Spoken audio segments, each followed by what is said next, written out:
And it was I killing stayed a lot away of from guys too. Yeah. Now And you there was a come lot in, of fear mongering going on there, right? So Brian, now you come in and you see there's not, were you surprised or you already knew it? Like you come in and there's not this big drug problem like there was before. Yeah, I guess I would say that before I made the decision to come in, I had already kind of gotten news that the business had turned a new leaf, and guys were cleaning up their acts and policies were put in place. But upon getting into wrestling, I realized that it is still a little bit of a wild west. There isn't it is so much. There isn't so much governing going on. right. But at the same time, I think the decisions that the guys are making these days are a lot better decisions, and guys are staying out of trouble. I think that just speaks to the social capacity of things these days with social media and everybody's always getting down everybody's throat about everything. So it's better. It's oftentimes easier to just play it safe, and don't get in trouble and don't do anything silly. But I mean, you think about the stuff they used to get into back in the day, they'd all be in jail, Yeah. So, but it's definitely the business has changed culturally, and the different types of people that want to become wrestlers now are different, So I think that changes the social dynamic of it as well. Give me. I have a little theory on that, but give me yours. Why do you say the people that get in now are different? Explain that. I think wrestling now is more participative, right? I think there's more. It's a lot easier to get started, If you go to a wrestling school and you pay enough money, they'll let you in. It's not like we're not trying to weed people out anymore. We're trying to build it up. It's kind of like you look at sports like football and basketball and stuff. It's like, how did those sports really get so big? It's because, anybody can pick up a basketball and play. So you can market that dream to people.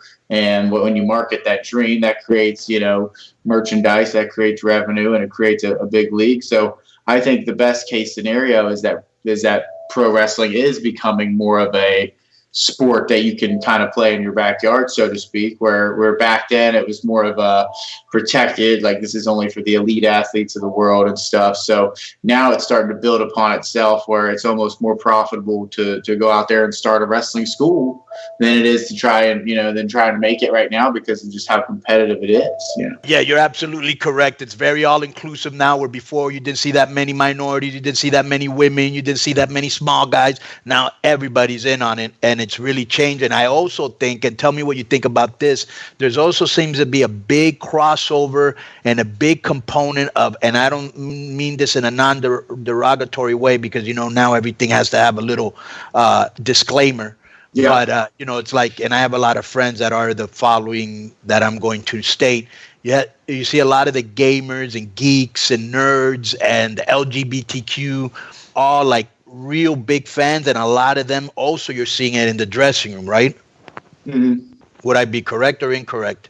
Yeah, there's definitely more of a culture of people like video gamers and stuff, and definitely the LGBTQ community is now a lot more accepted, because those groups might not have felt accepted before. So now I guess, like you said, it goes with that inclusive sort of umbrella of wrestling is for everybody, right? That's like the saying, right? Well, so everything's coming full circle now. So now if you're a guy that likes to go out and have a couple beers and go to the strip joint after the show, you're sticking out like a sore thumb.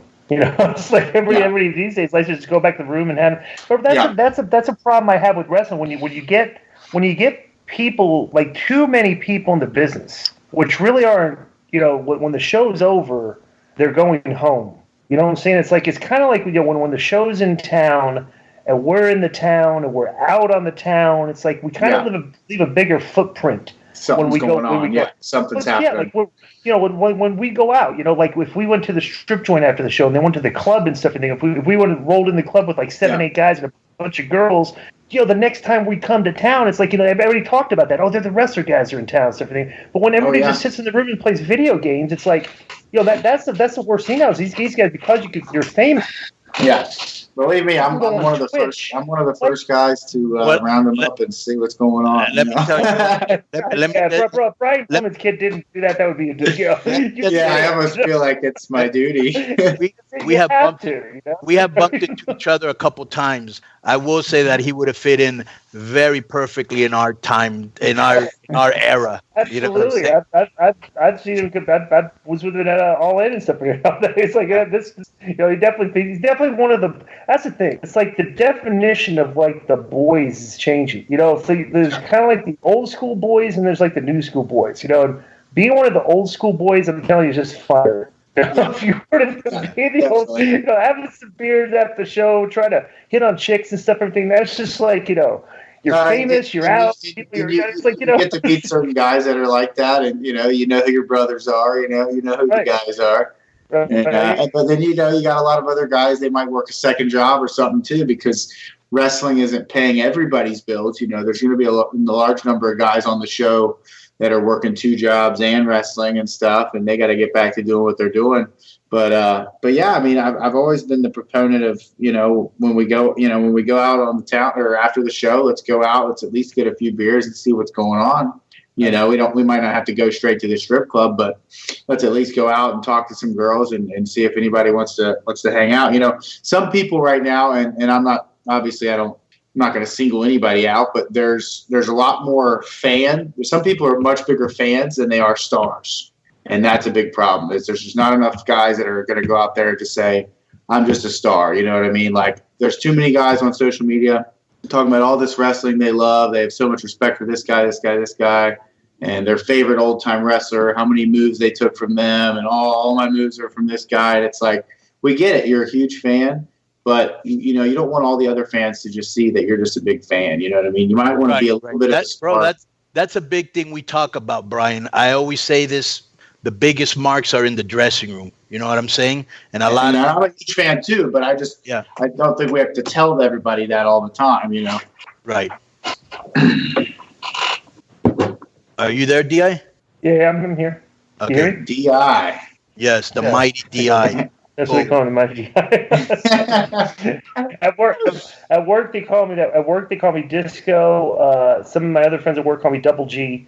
And Conan's always called me the Mighty DI. And Anna Casada is always referred to me as the Mighty DI too. Remember that name, Conan? Yes. Anna Casada, you would have loved this one, Brian. She was a friend of ours, okay? And she was coordinator. Would that be the word? A director for the Hawaiian Tropic Girls. Director for Hawaiian Tropic.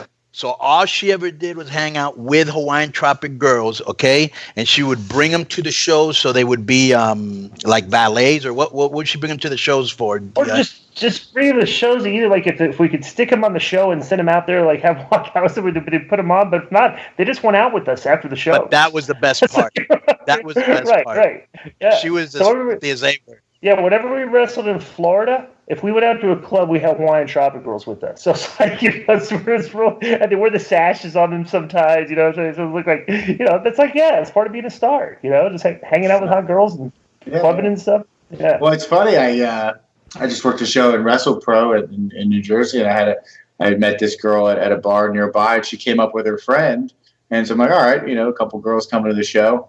And then they were just dressed so nicely, like a couple, I think it was somebody on the show was like, hey, you should have him walk out with you, like valet you. So I just took these 2 girls that I met from a bar. Right. Next time I see them, they come to the wrestling show. And next thing you know, they're walking through the curtain with me. And I'm like, that's how it's done. That's exactly how it's done. You build the business up, Well, bro, think about how simple that is. Right. You have a show, and you're like the only guy walking out there on the show with a couple hot girls with you, and like so it's like like everybody else is the guy, and they want to be there and have fun. So you look like the star, It's like so that's the thing. It's like there's so many people from this culture, like the gaming culture, like let's say like culture, people that weren't really. It's kind of weird how like the gamers have made it farther in the business than like the former athletes. Like the football players and stuff, I think sometimes just don't really pick this up. And like the gamers that are kind of like more risky and more acrobatic and stuff, and they've kind of progressed a lot faster than the others. What do you think about that? Do you see like kind of like it's because here's something that happened. I met a guy this past weekend, and he went down to the NXT to the WWE tryout, right? Mm-hmm. Bro, he told me literally. There was not one person that they were trying out that was shorter than 6'3", right? So the WWE right now is looking at professional wrestling, and they're sitting there saying like, hey, there's just way too many small guys in this business that don't look like stars. Yeah. You know, we need larger. We want to cultivate a next generation of larger than life guys. So like they're sitting there looking right now, so like when they're watching TV and they're looking at Brian Pillman Jr. and he looked like a star, he's like sticking out like a sore thumb. You know, it's like you look larger than life when you're out there. You know, so it's like, and that's the thing. It's like I tell people when I train them, I said here's the one thing you really need to have. Like Lance Storm talked about, like to get over, and I said this is the most important thing. Is you got to get something that people can imitate if they want to be you and pretend that they're you. Because there's a whole generation of kids with the mattresses on the floor out in their backyards right now doing a bunch of flips and dives and stuff. But like if I always tell people, if like there's two kids wrestling each other and one's Macho Man and one's a Disco Inferno, each of us would be doing things that the other guy would do in the middle of the match. And the fans would look and say, without even knowing who the two kids are acting like, they said, hey, that kid's being Macho Man and that kid's being Disco Inferno. If you don't have that or like something about you like that, it's going to be just it's a fast track to getting over. You know, because your dad, like the thing that would imitate about your dad and the Sheik, they always imitate the way they talked. You know, your dad talked like this. So if anybody's imitating Brian Pillman, they're doing the Brian Pillman voice. Mm-hmm. If they're doing the Iron Sheik, oh, baby, they're talking like the Sheik, you know, something. If you have literally nothing that anybody can imitate, it's like you need to find it because it's an easier way to get over, you know, and that's what I tell everybody. It's like, you know, standing out's one thing and being imitatable is the next. And then you can be a superstar. That's the word, you know. What do you think, Konnan? Yeah, 1,000%. Like Brian, just the fact that he has a multi-dyed mullet. Yeah. That right there makes him stick out. Yeah. You know, and then you add to that he's Brian Pillman Jr.'s son. I'm the mullet guy on the show. Yeah. And then you were in the Heart Foundation, you know, which was getting a really good push. Talking about the Heart Foundation, what's up with your boy Teddy? Boom.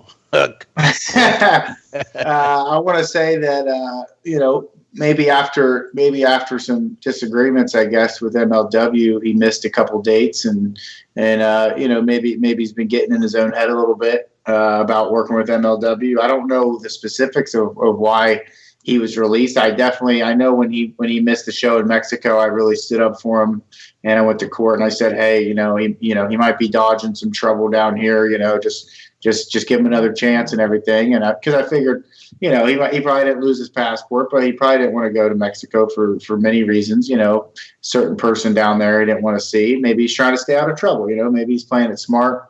You know, he's 39 years old. He's going on 40. I thought that, you know, he was really going to start, you know, cleaning everything up and gearing it towards one goal.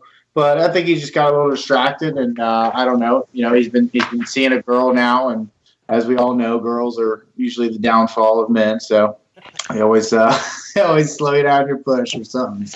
So how was it? You worked with him for how long? 2 years? Were you guys in the Heart Foundation that long or no? Yeah, I mean, I started wrestling. You know, I remember when it was like my fourth or fifth match. Teddy showed up to a CZW Dojo Wars and just kind of cut a promo and took me under his wing, and he wrestled a tag match with me that night, pretty much for free. You know, and so for a couple of weeks he came up to Dojo Wars where I was training at. You know, just learning a little bit, having some matches. Where's this? Kentucky? This is New Jersey. This is this is CZW. Yeah. Right. Well, and let me ask you this. So you, how often do you travel with Teddy though? Like when you do shows, like drive around with him and stuff. Like were you guys together a lot? Yeah, like so. I never really traveled long distance with him, but like to airports here and there to the show. Like when I'm in that area, I've ridden around with him before. You know. Have you gotten cat hair all over you? Yes, 1,000%. Yes, his trunk was always a kitty litter. And you always had to, you know, there were certain things you had to take care of with the cats. You know, you got to keep an eye on them. But they were usually pretty obedient. You know, they were trained pretty well. I love the fact that he puts a cat on the turnbuckle, Brian, during the whole match, and it doesn't move. They're trained quite well. Not many cats would do that. You know what I'm saying? Or he would always have somebody with him that if he was busy, like going over his match, would be there to hold the cat and pet the cat while he was doing it.